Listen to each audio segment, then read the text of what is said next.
বন্ধুসকল ইতিমধ্যে আমি সকলোৱে নিউজ পাইছোঁ যে এষ্ট্ৰনট সুনিতা উইলিয়ামছক উভতাই অনা হৈছে। সুনিতা উইলিয়ামছ আৰু বেৰী উইলমৰ নামৰ দুজন এষ্ট্ৰনট ইণ্টাৰনেশ্যনেল স্পেচ ষ্টেচনত যান্ত্ৰিক বিজুতিৰ বাবে 9 মাহে বন্দী হৈ আছিল আৰু এতিয়া তেওঁলোকক উদ্ধাৰ কৰি পৃথিৱীলৈ উভতাই অনা হৈছে। সুনিতা উইলিয়ামছক উভতাই অনাৰ বাবে সমগ্ৰ বিশ্বৰ লগতে ভাৰতবাসীও আনন্দিত হৈছে, কাৰণ সুনিতা উইলিয়ামছ আমেৰিকাৰ নাগৰিক যদিও এজন ভাৰতীয় মূলৰ মহিলা। আজি আমি সুনিতা উইলিয়ামছ উভতি অহা খবৰটোৰ ওপৰত বেছি আলোচনা নকৰোঁ। আমি আলোচনা কৰিম সুনিতা উইলিয়ামছ আৰু তেওঁৰ লগৰ এষ্ট্ৰনটজন কেতিয়া ইণ্টাৰনেশ্যনেল স্পেচ ষ্টেচনলৈ গৈছিল, কি উদ্দেশ্য লৈ তেওঁলোকে ইণ্টাৰনেশ্যনেল স্পেচ ষ্টেচনলৈ গৈছিল, আৰু তেওঁলোকে কিয় আৰু কেনেকৈ যোৱা 9 মাহে তাত বন্দী হৈ থাকিবলগীয়া হৈছিল, আৰু তেওঁলোকক কেনেকৈ সুকলমে পৃথিৱীলৈ ঘূৰাই অনা হ'ল, এই আটাইবোৰ বিষয়ে আজি আমি এই ভিডিঅ'টোত আলোচনা কৰিম। 5 জুন 2024 বেৰী উইলমৰ আৰু সুনিতা উইলিয়ামছ নামৰ দুজন এষ্ট্ৰনট বয়িং ষ্টাৰলাইনাৰ নামৰ স্পেচ ক্ৰাফ্ট এখনেৰে ইণ্টাৰনেশ্যনেল স্পেচ ষ্টেচনলৈ যাত্ৰা আৰম্ভ কৰিছিল। এই যাত্ৰাৰ উদ্দেশ্য আছিল বয়িং ষ্টাৰলাইনাৰ নামৰ স্পেচ ক্ৰাফ্টখন পৰীক্ষা কৰা, যে বয়িঙৰ ষ্টাৰলাইনাৰ নামৰ স্পেচ ক্ৰাফ্টখন মহাকাশত যাত্ৰা কৰিবলৈ বিপদমুক্ত হয় নে নহয় এই বিষয়ে পৰীক্ষা কৰিবলৈ তেওঁলোকে ষ্টাৰলাইনাৰ নামৰ স্পেচ ক্ৰাফ্টখনত যাত্ৰা আৰম্ভ কৰিছিল। এইখিনিতে আমি জনা উচিত যে ইণ্টাৰনেশ্যনেল স্পেচ ষ্টেচন মানে কি। ইণ্টাৰনেশ্যনেল স্পেচ ষ্টেচন মানে আচলতে কোনো ষ্টেচন নহয়, ই এখন ডাঙৰ স্পেচ ক্ৰাফ্ট যিখন পৃথিৱীৰ পৰা প্ৰায় 400 কিলোমিটাৰ উচ্চতাত এটা নিৰ্দিষ্ট কক্ষপথত পৃথিৱীৰ চাৰিওফালে ঘূৰি আছে।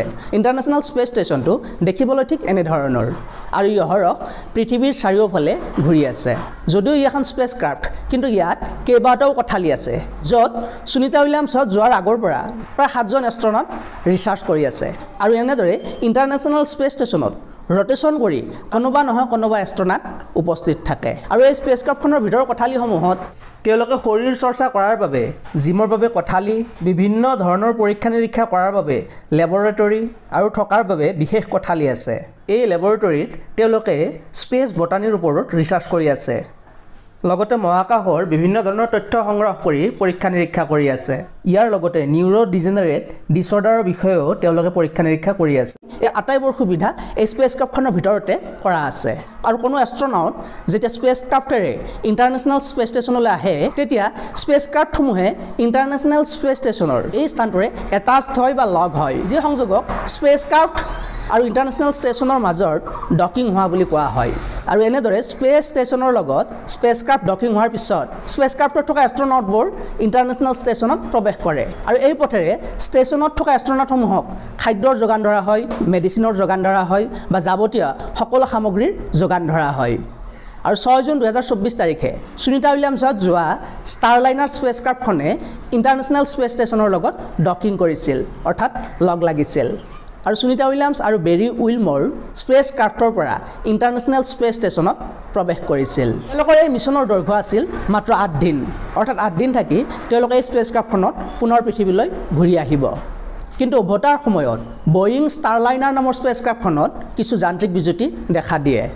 বিশেষকৈ এই স্পেচ ক্ৰাফ্টখনত থ্ৰাষ্টিং প্ৰব্লেম হৈছিল, আৰু নাছায়ে এই যান্ত্ৰিক বিজুতি ঘটা স্পেচ ক্ৰাফ্টখনত সুনিতা উইলিয়ামছক উভতাই আনি ৰিস্ক ল'বলৈ বিচৰা নাছিল, কাৰণ ইয়াৰ আগত একেধৰণৰ যান্ত্ৰিক বিজুতিৰ ফলত কল্পনা চাওলাৰ মৃত্যু হৈছিল। গতিকে নাছায়ে সুনিতা উইলিয়ামছ আৰু মিষ্টাৰ উইলমৰক তাত এৰি খালী স্পেচ ক্ৰাফ্টখন পৃথিৱীলৈ উভতাই অনাৰ সিদ্ধান্ত লৈছিল, যাৰ ফলত যোৱা 9 মাহে তেওঁলোকে এই ইণ্টাৰনেশ্যনেল স্পেচ ষ্টেচনত বন্দী হৈ আছিল।